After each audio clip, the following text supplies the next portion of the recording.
and welcome to Not Now in Theaters. This is a retro and cult film podcast taking you back to movies we remember and why, or highlighting underseen films that could use some more love. I'm Will Turntail, a writer and film fan from California. This episode is all about John Carpenter and Dan O'Bannon's science fiction comedy Dark Star. It's a cult classic movie with a huge legacy across film, despite the small production budget. Okay, let's get into the movie. Dark Star is the feature-length film debut of iconic director John Carpenter. A parody of 2001: A Space Odyssey, it trades in Kubrick's grand and meticulous depiction of spaceflight for a crew of blue-collar hippies cruising in a jalopy. Though it didn't make a big splash at its 1974 release, it became a cult film in the early 1980s on the home video circuit. But Carpenter wasn't the only legend here. Horror/sci-fi stalwart Dan O'Bannon, known for films such as Return of the Living Dead, served as co-creator, co-writer, editor, actor, and provided the all-important visual effects and production design. Dark Star kicked off as a USC student film. It's said the concept was Carpenter's and that O'Bannon brought many of the creative ideas and comedy. The title shifted from The Electric Dutchman to Planetfall to eventually Dark Star. And I gotta say, I thought that Planetfall sounded like an excellent name for a video game, and apparently so did some gamer folk. Planetfall has been used in video games at least twice. Anyhow, Dark Star started in 1970 as a 45-minute 16mm film project. It was made with a $6,000 budget thanks to contributions from the university and Hollywood pros like model designer Greg Jane from Close Encounters of the Third Kind, and concept artist Ron Cobb from films like Star Wars. The first version of the film, running about 40 minutes, was finished in 1972. But the story continues. Film producer Jonathan Kaplan kicked in $10,000, and additional support from a Canadian film distributor named Jack Murphy helped extend the film by 50 more minutes in 1973. Then, it was the legendary director John Landis, of films like American Werewolf in London, a friend of Dan O'Bannon, who brought the film to producer/distributor Jack H. Harris, who bought the theatrical rights. But there were thick strings attached here. Harris had some suggestions. Don't they always? Harris called 30 minutes of the movie boring and unusable, which makes me think he must have loved the other 60 minutes quite a bit if he bought the film. He demanded cuts and the shooting of more 35mm footage to get the movie up to theatrical release length. He also demanded they blur out a wall of nude centerfolds that could be seen on the walls and cut some bad language so that the movie could have a G rating. Still, even with Harris's backing, the film's estimated budget was a meager $60,000, falling far short of the average 1970s feature budget of approximately $5 million. And when Dark Star hit the walls of movie theaters, well, it didn't make much of a dent. Co-creator Dan O'Bannon has said, "We had what would have been the world's most impressive student film, and it became the world's least impressive professional film." I think he's being a little harsh on his work there, but you can see his point. But this film's legacy is where things get interesting. Dark Star has influenced many films and even popular culture, but it's most well known as the sci-fi spark that led to Alien. More on that later. And some of the film's visual effect techniques would end up in Star Wars. More on this later too. Still, when we think about the movie today, is this just a piece of cinema history or a film that's worth your time to watch? I wanted to find out. So is Dark Star a good movie? And a note here, there are various cuts of the movie around. I believe I saw the theatrical cut. And you are on the mission of the 21st century Planet Smashers. Dark Star. That's right, this film sounds like it's about Planet Smashers, and it is, but it's a little different than how action-packed that might seem. The actual plot of Dark Star here. In this film's future, the tech bros must have gotten their wish, because humanity is busy colonizing space. And as part of that mission, the Dark Star spacecraft is tasked with locating and blowing up planets that might threaten future colonization. What threat idle planets pose? Don't worry about that part. I'm not sure the movie explains it, but it doesn't really matter. You just need to understand the crew's mission is to blow shit up. Well, 20 years into the Dark Star cruise's journey, which, through the magic of space, ages the crew only 3 Earth years, the ship is falling apart. Conditions have gotten so bad that the captain's chair electrocuted him to death.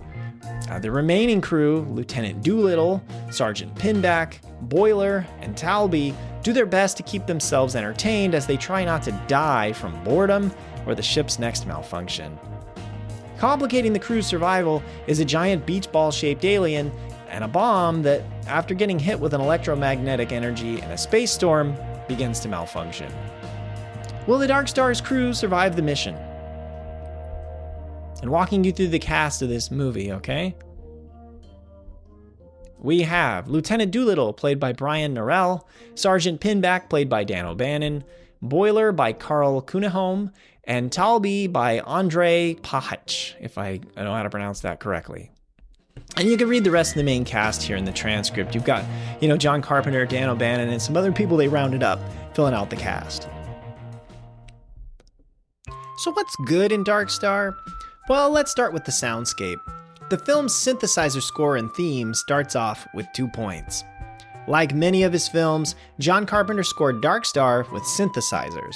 And while I associated his synth style with the 1980s, he had it up and running as far back as the 1970s here in his first feature-length film, to help keep his film's budgets down. Here, his score is delightfully dubious, seeming to amp up the tension yet sounding slightly sarcastic and comical. And the opening and closing theme he wrote, called Benson, Arizona, with lyrics by, I think a classmate or a friend named Bill Taylor, gives us a take-it-easy vibe that fits the tone. Next up is the film's setup, which adds 2 points. I loved how the film parodied 2001. All that classical music in cinematic space of 2001 is smashed to pieces. Here, it's just a breaking down ship of bored astronauts. The chair kills the captain, an explosion in supplies destroys all the toilet paper, oh my god. The crew's plight is pretty comical. Well, at least in principle, right? And as a 2001 parody, it couldn't avoid a talking ship computer, though this time it seems to have a sense of humor rather than malice, like Hal. And the talking bombs get philosophical, which I wasn't expecting and brought some laughs. Next, it's the last sequence, which adds 3 points. And a spoiler alert here, as I'm about to ruin the end of the movie for you, so just use that chapter skip if you don't want to know how the movie ends, okay? The film's fun factor perked up for me with the last sequence. The crew has to deal with a bomb that is intent on blowing itself up, despite the team pleading with it to stand down. And having to reason with a talking bomb so it doesn't blow itself up it's hilarious. And then there's the conversation with the unexpectedly cryo-frozen commander, who can't remember anything and is confused. And the last 2 crew members exchange pleasantries before embarking on their own dream rides to death as falling stars. The tone of their demise and the spirit on which they go out is clever. It's more, than anything tragic. Oh, and a note here, I should mention, the ending of this movie is actually borrowed, as in stolen, from Ray Bradbury's story called Kaleidoscope. And I mean borrowed here, again, as in completely lifted out and put in the movie. Do with that what you will, but as the film stands, I liked it. I even heard a story, I don't know if it's true, that Ray Bradbury actually confronted one of the cast members years later about how angry he was that they just put part of his story in this movie without doing anything, to talk to him about it or anything. But it wasn't even Dan O'Bannon that he confronted, so I think the poor actor was just in a weird position there. It's like, I didn't do it. Anyhow, next it is the film's special effects, which we're calling Dark Stars and Death Stars, oh my, which adds 3 points. Considering there was practically no budget for this movie, a movie made all the way back in the 1970s, O'Bannon and team worked wonders. The quality smacks up against its budget limitations at times. The ship cruising through space is all too clearly a model. The trip through the energy vortex is a depressing light show. But the budget was such that there are disguised muffin tins and ice trays in this movie, okay? Yet all the control panels and even computer systems are believable. And the alien is a chuckle-worthy design that fits right into the film. It's a painted beach ball with claws that gibbers and wants to play. It even makes deflating noises when it's foiled, which I thought was funny. The legendary Ron Cobb, who had contributed funds to the movie, designed the ship. It said he sketched the original design on a napkin over a meal at an IHOP.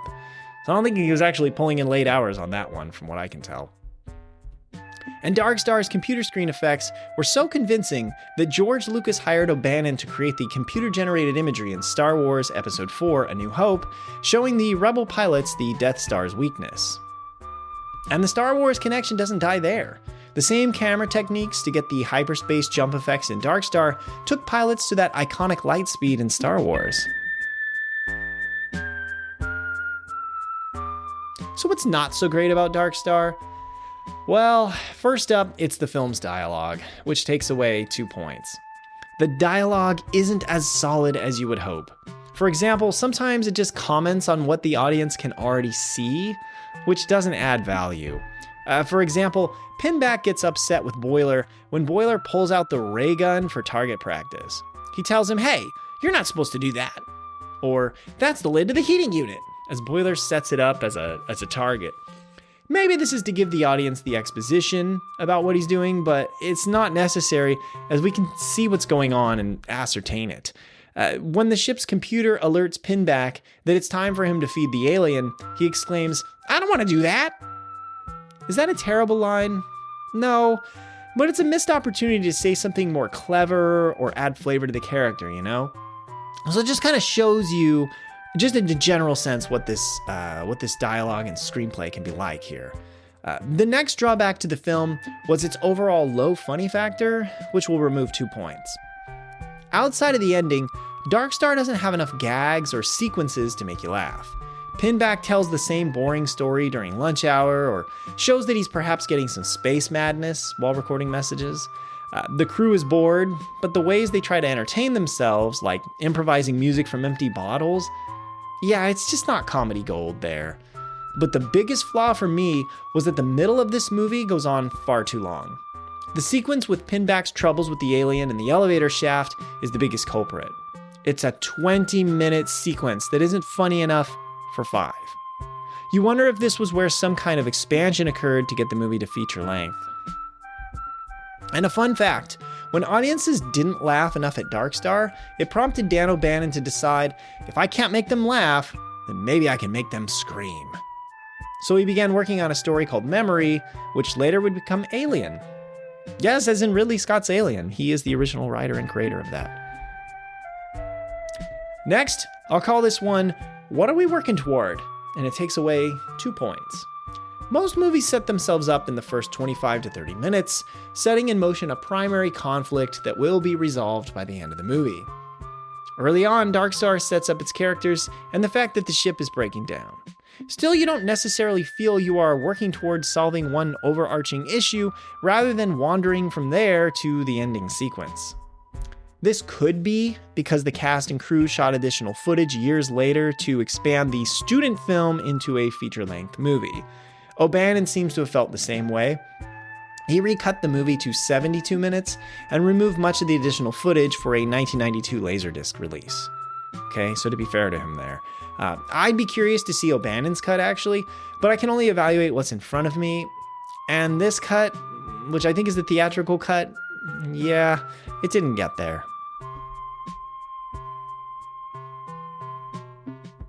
So adding everything up, Dark Star earns 4 points. On my scale of let's not watch, should I watch, or go watch this movie, yeah, I'm gonna be extra generous and give it my should I watch rating, and I'll explain why, okay? You have to applaud Dark Star. I mean, the student film showed enough promise to be expanded into a feature-length movie. That's crazy. Despite a shoestring budget, it incorporated special effects that caught George Lucas's attention. And it sent ripple effects running through classic sci-fi, influencing both Alien and Star Wars. But while its legacy is immense, Dark Star, the film itself, is a science fiction comedy for patient audiences willing to sit through its shortcomings. It has a solid finale, but I can't recommend it for casual audiences. So just general audiences, yeah, not worth it. Still, this is an important film. If you're interested in seeing science fiction roots, or the early work of John Carpenter and/or Dan O'Bannon, or even some ship designs by Ron Cobb, check it out. It's especially good for the I want to be a filmmaker crowd, you know? In fact, the entire movie is available for free on YouTube thanks to Shout Studios, which I've put a link to in the bottom of this transcript. Okay, that's it for this episode. Thank you so much for listening. If you're interested in watching it, I hope you will check out Dark Star. And if you have already seen it, I hope you learned something from tuning into this episode about it. If you like this episode, would you please take a minute or two to leave me a review or rating on this podcast, unless you have done that before? It makes a massive difference for this small but growing podcast, and I think it's quick to tap a rating on Apple Podcasts, Spotify, or whatever app you're using to listen to this show. Or if you're listening on YouTube, please crack that like button and subscribe, okay? New episodes of this podcast usually come out weekly. I used to preview what I was going to put out next, but I've gotten away from that because of how unreliable that prediction has been. But I'm pretty reliable with weekly releases. So come back next week and I'll have something totally different for you, but definitely cults and/or classic. This podcast episode is a production copyright of Overegged Media LLC, located in Sacramento, California. Reference photos linked in the transcript are copyrighted by the Internet Movie Database. This review's factual information was gathered through online sources like Wikipedia, IMDb, or interviews. Misrepresentations and errors are possible, but unintentional. The introduction music is Neon Laser Horizon by Kevin MacLeod of Incompetech.com, licensed under Creative Commons by Attribution 4.0 license. The exit music is Voxel Revolution by Kevin MacLeod of Incompetech.com, licensed under Creative Commons by Attribution 4.0 license. And the additional music, Space Jazz, Gonna Start V2, and Towny Loop. Of course, they're also by Kevin MacLeod, also licensed by Attribution 4.0 license, okay? See you next time.